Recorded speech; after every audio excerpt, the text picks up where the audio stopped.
So yun ang parang sa atin lahat mga Hello ka-business. po mga ka-business. Ayan na, yun. Ganda mo. Ayan na mga ka-business, sa mga magtatanong, no? Hindi po kami nakasama sa vehicle. Nung pumunta po sila Papa Dins, saka si Papa doon sa sa bahay nila Kalingap. Sa Daet. No? Mga Kalingap, shoutout pala sa mga Kalingap Hello dyan. po. At ngayon, shoutout din kay Kuya Rab, tsaka kay kay Tatay Bal Santos Matubang. No? Hello po sa inyo. Magandang hapon at ayan, sana ma-meet namin si Sul. At huwag kayong mawawala sa birthday, sa kasal ni Papa Dins. No? Ayun mga ka-business, bago ang lahat, gusto ko lang din magpasalamat sa nagbigay. Ito mga ka-business. Ngayon, live natin titikman Yes! ang kanilang DSM Kalingap Kape. This is the moment of truth. Nag-ready na rin kami ng baso na may mainit na tubig. Ano to? Taste test. Taste test. Ano yung mga ka-business ako kasi mahilig talaga ako sa kape. At alam ko yung para sa akin, kung ano yung masarap na kape. Ikaw ba, mahilig ka ba sa kape? Sakto lang. Ayan. Ito mga ka-business, premium strong coffee mix. Parang Ito siya. 11 in 1 ata to. Hindi ako nagkakamali. 3, wala ko na. Ano nakalagay? Baka ibang variant to. Pero tikman natin yan. Ay. Pagatin mo na to. Ay, kuha na lang ako. Ito lang mga ka-business, kuha na akong good. Ano pala siya? Makapal po masyado yung ano niya. Yung packaging niya. Kaya secure na secure siya. No? Secure na secure. Parang parcel VSM Kalingap Copy. Yan. Let's go. Amoy muna natin. Uy, ang bango ng amoy niya. May pang kape, no? May sarap, no? Ayan, yung itsura niya, pag binuhos nyo sa mug. Ayan, di-dissolve din siya agad. Mga baba. Tingnan natin kung anong benefits na ito. Ang benefits. Ay, hindi siya yung ano. Yung may kape kasi na ano, mga ka-business. Yung tulad ng pinag-OJT-han ko dati. Parang Jim's Coffee Mix. Yung Jim's Coffee Mix po sa mga Ganito rin siya sa mga subscriber po na familiar sa Jim's Coffee Mix. Ang dami kasi nilang variant ng kape na merong mga variant. Merong benefits sa katawan. I mean yung pang-diet. Ito may mangustin. Ayan o. Ayan, may mga ganun Barley sila. powder. Yes. Meron sila sa ingredients. Ayan. Kita naman dito sa packaging nila. Ayan. Okay. Mahalo mo na. Okay. May masarap siya, may mabango. Sige. Natin. Wait lang, mainit eh. Hindi ko muna. Sarap. Sarap siya. Hindi siya ordinaryong kape, pero Ay, oo! lasa yung niya, lasa yung mga halaman. Parang ganun. First time ko makatikim ng ano. Para siyang herbal coffee. Wala siyang ano eh, hindi. Yung una kong tinikman, wala siya yung, familiar yung lasa, parang kalasa ng ganito. Wala mo. Wala, unique siya. Pero masarap Iba siya. yung, iba lang. So yun na mga kabisi sa pag-uusapan natin ngayon ay, ayun, kamusta na nga ba ang negosyo. Di ba mga kabisi, kung maaalala ninyo, bago matapos yung taong 2025 ay nagkaroon ng magandang nangyari, di ba? Na kapag pa-register kami ng business sa BIR, tapos nagkaroon kami ng TTI, ayan. And then, kumuha rin tayo ng mga supplies and stocks galing sa warehouse, mga ka-business na yun po ay galing, imported po lahat ng yun, mga ka-business. At parating po siya, galing ng ibang bansa. Tapos sa packaging lahat, pinumpleto natin. And then, ayun, so nung dumating na, nakapag-operate naman tayo, no, mga ka-business. At sa awa ng Panginoong Diyos, yan, papakita ko sa inyo yung mga orders. Yan, may mga deliveries tayo. Tapos meron pa akong mga vlog na di ba? Na may pa akong content about that. Tapos ayun mga ka-business, pero may isang malaking pero. No. meron lang ako na-realize na ibang-iba kasi yung panahon ngayon, mga ka-business, kumpara noon. Nung una mo siyang naging Una ko siyang ginawa, iba sa ginagawa ngayon na hindi na siya basta-basta. Bakit mga ka-business? Kasi iba nag-register tayo sa BIR. So, kailangan maging responsible tayo sa pagbabayad ng tax. And, syempre, nung natapos yung taon, pumasok si January, kailangan natin magbayad ng tax. Diba? At ayun, doon na lumabas sa natin, yung may mga forms na kailangan natin fill upan. Tapos, sobrang dami kong natutunan. Kasi, mga ka-business, hindi pala siya basta-basta. Kasi naalala ko nun, pagka wala pang mga ganyan eh. Alam niyo yung mga ka-business yung sa mga online platforms ngayon. Dati kasi walang bayad yan, lahat ng yan. Wala akong binabayarang fees na, halimbawa, commission fee, mga ganun. Tapos ito mga ka-business, papakita ko sa inyo yung isang transaction na nangyari sa online platform. No? Tapos, ayan, kung makikita niyo dyan, yung amount nung binibenta ko ng product, 3,500 mahigit. Yan. Tapos meron siyang service fee at commission fee na umabot ng tumataginting na 500 pesos. Pwede ba banggitin dyan kung anong platform yan? Shopee. Pwede pala. Pwede pala mag-mention ng mga ganyan. Bakit ako nasa Shopee? Actually mga kabis, marami naman akong means. Marami naman po kaming means ng na business. Meron din kami sa Facebook, sa TikTok, meron po kami yan. Tapos, eto ngayon, sa Shopee kasi, among sa kanila, pangalawa si Shopee sa pinaka-popular Oo naman. na shopping platform, online e-commerce, yung tawagin, mga ka-business. Tapos, nung nakita namin na sobrang laki ng kaltas, halos yung kikitain mo dun sa product na yun ay kinaltas na nila. Ano lang matitira sa atin? 100 Yung pesos. yung puhunan. Puhunan na lang natira. At ano pa. So, Wala ang nangyayari kasi mga kabis, hindi nagkakatubo na halos. Oo. Ganun. Tapos, ayun nga, so, di ba, dati nga, okay yung ganong sistema na pag nagbenta ka sa Shopee, marami kang mabibenta, wala kang babayaran kahit anong fee. Ngayon, sobrang dami na mga ka-business. Tapos, ayun nga, sa pinakita ko na yan, na matitira na lang sa akin ay 100 pesos ata, 200 pesos. Oo, nasa ganun. Nasa ganun, nakalimutan ko na pero papakita ko na lang sa inyo. Tapos, kailangan mo pang bayaran yung sa commission fee. Tapos, after nun, pag na-withdraw mo na yung pera mo, di ba, from Shopee, so, na-withdraw mo siya, bukod yung fee dun sa withdrawal fee mo sa bangko, ganyan. So, kumbaga parang sobrang daming expenses. Tapos doon ko napagtanto na parang ang pangit, parang ang hirap. Parang iba-ibang parang hindi ko to napag-aralan nung time na nag-start po kami mga ka-business. And well, sa akin kahit na ngayon ay masasabi ko na hindi pa siya successful. Kumbaga, andun pa rin kami sa point na nag-start kami. Pero hindi ko siya tinitake as parang negative sa akin. Tinitake ko siya as experience na natutunan ko. At para sa akin, sobrang laking investment nun sa sarili ko tsaka sa ating dalawa, di ba? Na natutunan natin na may mga bagong dapat tayong aralin ng mga ka-business. Tapos yung pera, andyan lang naman yan. Mga business at kumbaga parang ang dali na lang naman sumunod ng pera kapag napag-aralan mo yung mga bagay na dapat mong pag-aralan.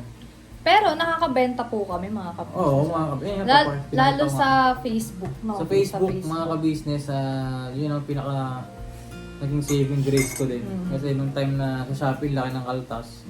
Tapos ang dami syempre, may mga competitors yan. Tapos siyempre sila, doon nabibili, di ba? Pero yung sa akin, kaya ko naman din makipag-compete sa kanila, sabi ng presyo sa kanila.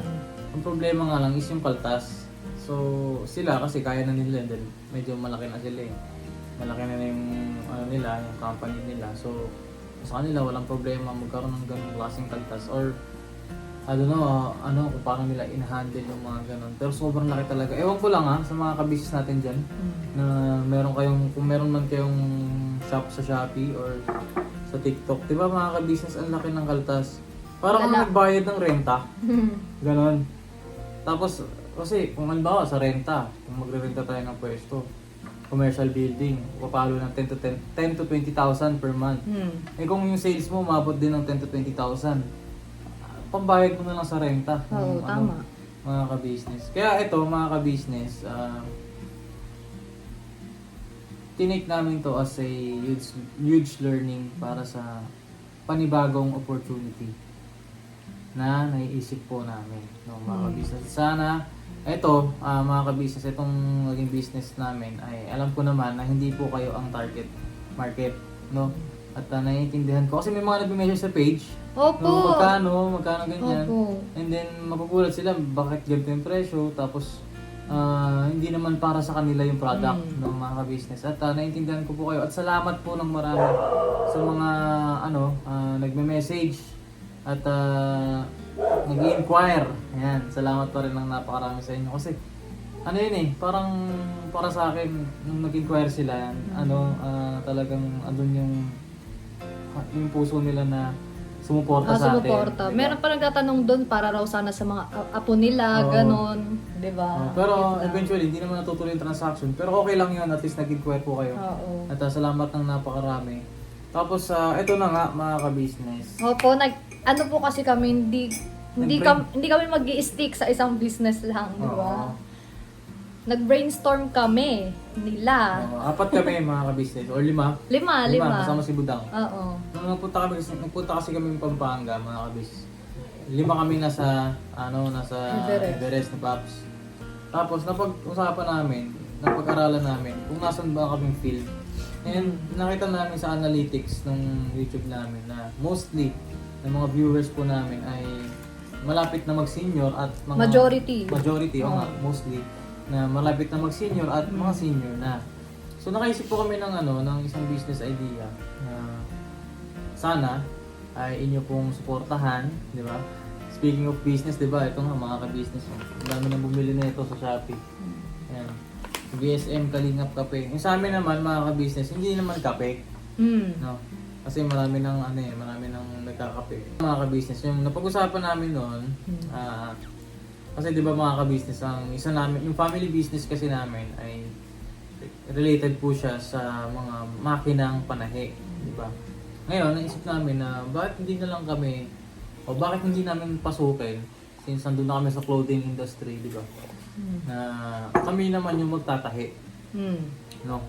At ngayon napag-usapan namin na yung kukuha kami ng makina ng mga tao, ng ng mga ilang tao. Makakasama natin sa hanap buhay, di ba?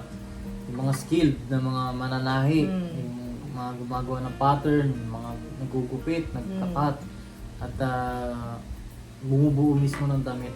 Kaya if ever kung may subscriber tayo Opo. na comment na lang po kami. Hindi lang subscriber at itong mga ka-business, itong opportunity na to ay hindi lang para sa amin, no?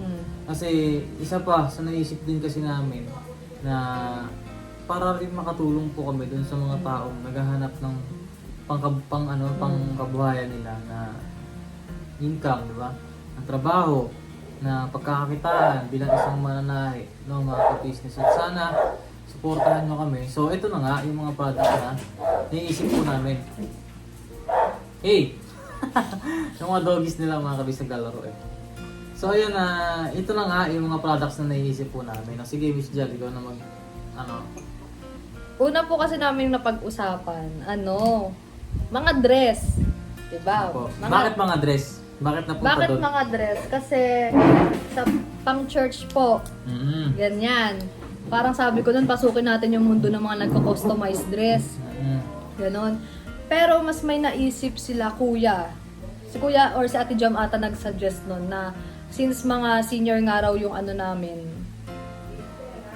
Natin, yung target natin is pantulog daw. Opo, Mga ganon, live selling daw, ganyan. Isa siya sa mga ibebenta lang. Ayan ang mga ka-business. Ang madaling sabi. Pasok tayo doon since natuto na tayo sa itong experience, no? Ngayon, i-shift naman, hindi naman siya mag-shift, pero magdadagdag tayo ng iba pang mga ka-business. Magdadagdag tayo ng iba pang line of business. So, hindi lang puro sa technology. Tapos, dagdag natin yung sa linya natin, yung mga clothes. Oh, kasi pansinin mo yung iba dyan, di ba? Pag senior na, ang hilig nilang suotin sa mga duster na pantulog. Yung, hindi ko alam sila nagbanggit nun yung duster nga raw na pantulog, gano'n, mga terno. So, ayun, napag-usapan namin na kung saan kami kukuha ng mga ganong supply. Ikaw, ano bang mo? Di ba may pantulog ka? Opo mga ka-business, parang karamihan sa mga damit ko sa bahay is mga terno na pantulog po. Ayun, so nauso yun ngayon, di ba? Saan ka bumili niya? Actually, kay ate to lahat eh. Tapos binigay niya na sa akin. Binigay na sa'yo. Opo. Pero saan bumili sa ate mo? Ayun ang hindi ko alam. So yun ang mga ka-business, ayun, nabanggit namin sa inyo, yun.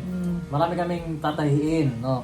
So ngayon po ay naghahanap po kami ng mga willing na pumasok sa amin bilang mananahi at mapunta kayo sa bahay namin o hindi kaya kami ang pupunta sa inyo para magawa namin kayo ng interview at kung gano'n na ba kayo katagal sa pananahi. Sisiyasat po. Oo, CI, di ba? Opo. Tapos sa mga ka-business at saka natin pag-usapan, no?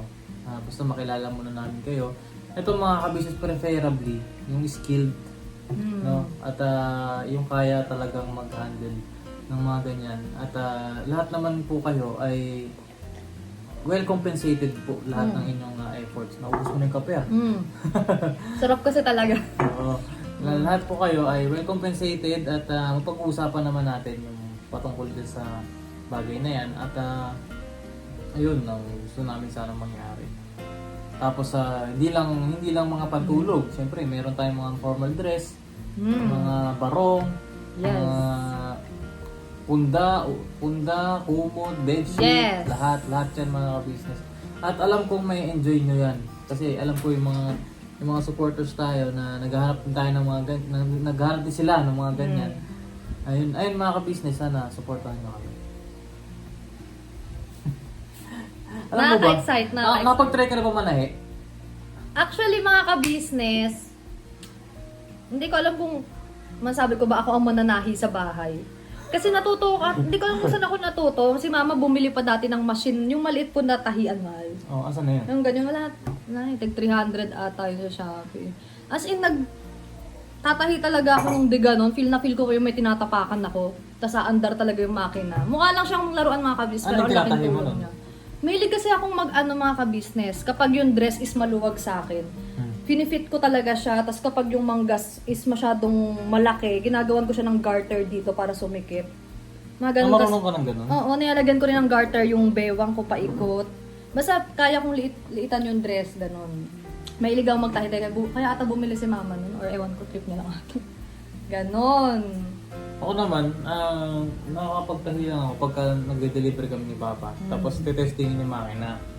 Ayan, tapos tatapakan mo lang siya, gano'n. Sobrang bilis ng high speed. Tapos dati kasi mga ka-business, nung batang-bata pa ako nun, nagigising na lang ako isang araw. Ang daming barya sa lamesa. Ganon. Yun pala, sahod na ng mga mananahi nila Papa at ni Mama. Kasi dati, mga ka-business, meron kaming hawak na isang malaking garments. Sobrang daming makina nun. Tapos, ewan ko kung, alam ko naalala pa ni Kuya Estong yun kasi mga ka-business, nung time na yun, si Kuya Estong ay kasama na rin talaga namin yan siya. Bata pa siya nun. Tapos, yung buhok niya mga ka-business, kulot na kulot, tapos afro pa, ganun. Talaga ba? Alam mo yun, ganun yung buhok niya. Kulot si Kuya Estong Oo, ba? kulot siya. Ngayon, Sa bagay napalit pa kasi. si Amaru, parang napapansin ko medyo Kulot din. curl yung buhok niya talaga yung Amaru. Tapos si Kuya Estong dati, pag ganun yung buhok niya. Talaga ba? Hindi ko Tapos payat ma-imagine. siya. Payat siya. Tapos lagi siya kasama ni Papa nun. Tapos yun, ewan ko kung nabutan ni Kuya Estong yun. Pero dati kasi yun. Kasi isang beses kasi mga ka-business.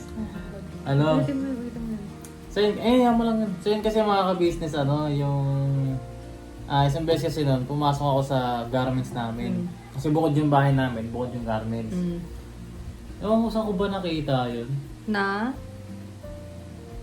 Ewan ko kung sa bag ba ni Mama or nakakalat lang doon sa kwarto namin.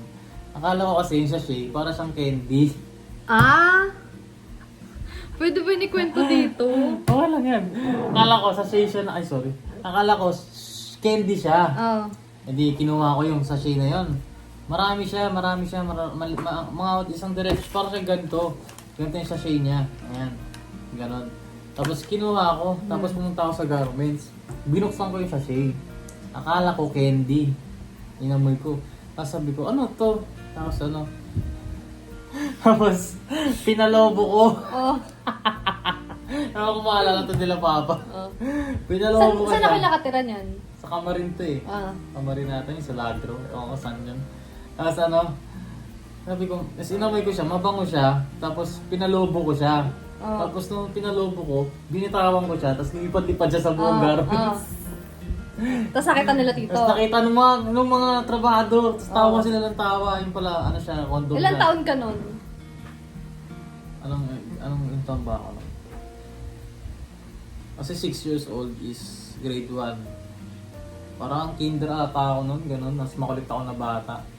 Ano sabi nila tito niyan? Nalaman nila yan. No, tapos tawa lang sila ng tawa. Ganun. Kasi pinatatawa na sila ng mga trabahador doon sa patayan namin sa garments. Kasi nga, lumilipad-lipad doon sa buong garments yung kondo. Ang pinalobo ko. Tapos nung nakita nila, uy, akin na yun. Parang inagaw na sa akin yung siyempre. Pero pinaliwanag sa'yo kung ano yun. Hindi pa. Siyempre, wala naman nung maintindihan. Alam ko lang lobo yun eh.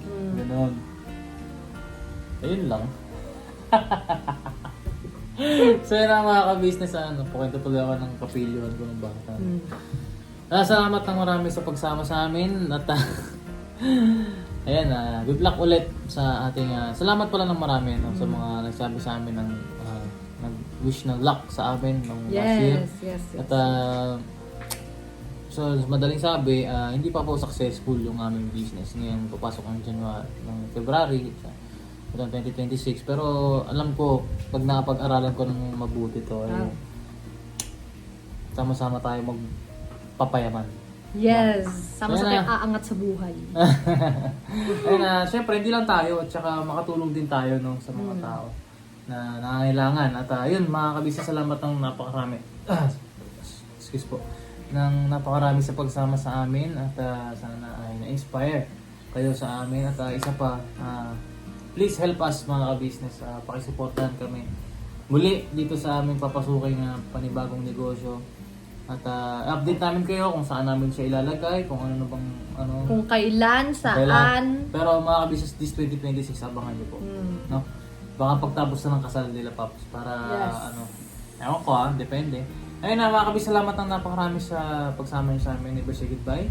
Tomorrow is another day. Yeah.